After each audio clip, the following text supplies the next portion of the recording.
Good evening. I find myself, not for the first time, in the position of a kind of Jeremiah. For example, I don't disagree with Mr. Burford that the inequality suffered by the American Negro population has hindered the American dream. Indeed, it has. I quarrel with some other things he has to say.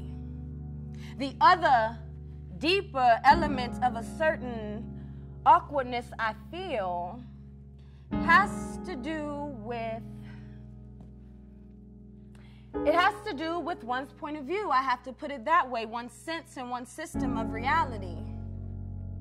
It would seem to me that the proposition before the House, and when you put it that way, is the American dream at the expense of the American Negro, or the American dream is at the expense of the American Negro, is a question hideously loaded, and that one's reaction to that question, one's response to that question, has to depend on the fact where you find yourself in the world, what your sense of reality is, what your system of reality is. That is, it depends on assumptions, which we hold so deeply as to be scarcely aware of them. I have to speak as one of the people who've been most attacked by what we now must call the Western or the European system of reality. What white people in the world, because I hate to say it here, the doctrine of white supremacy came from Europe. That's how it got to America. Beneath there is the question of whether or not civilizations can be considered as such equal, or whether one civilization has the right to overtake and subjugate and in fact destroy another. Now, what happens when that happens, leaving aside all the physical facts which one can quote, leaving aside rape or murder, leaving aside the bloody catalog of oppression which we are in one way too familiar with already, what this does to the subjugated, the most serious thing and the most private thing this does is to destroy his sense of reality. It destroys, for example, a father's authority over his son. His father can no longer tell him anything because the past has disappeared, and his father has no power in the world. What this does to the Negro, the American Negro born in that glittering republic, and in the moment that you're born, since you don't know any better, every stick and stone and every face is white. Since you've not yet seen a mirror, you suppose you are too.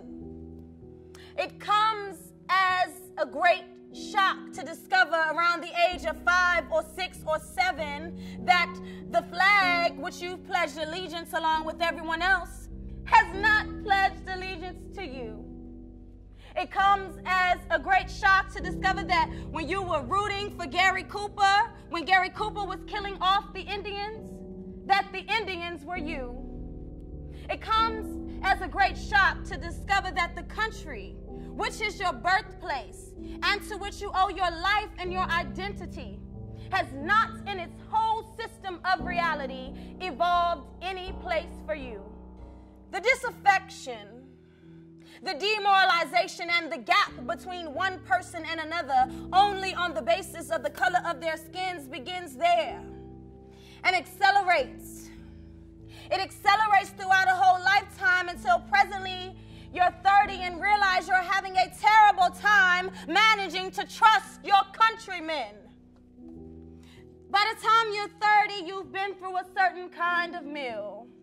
And the most serious effect of the meal you've been through is, again, not the catalog of disaster.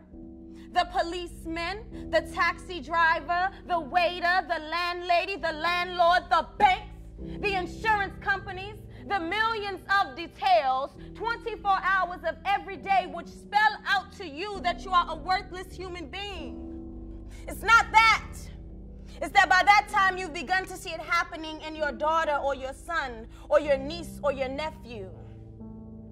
By the time you're 30, you realize that nothing you have done has helped you to escape the trap.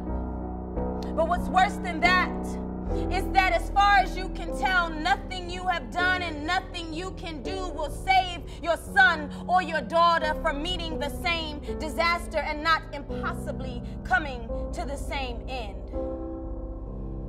Now, we're speaking about expense. I suppose there are several ways to address oneself into some attempt to find what that word means here. Let me put it this way, that from a very literal point of view, the harbors and the ports and the railroads, the economy, especially of the southern states, could not conceivably be what it has become if they had not had and do not still have, in fact, and for so long, for so many generations, cheap labor.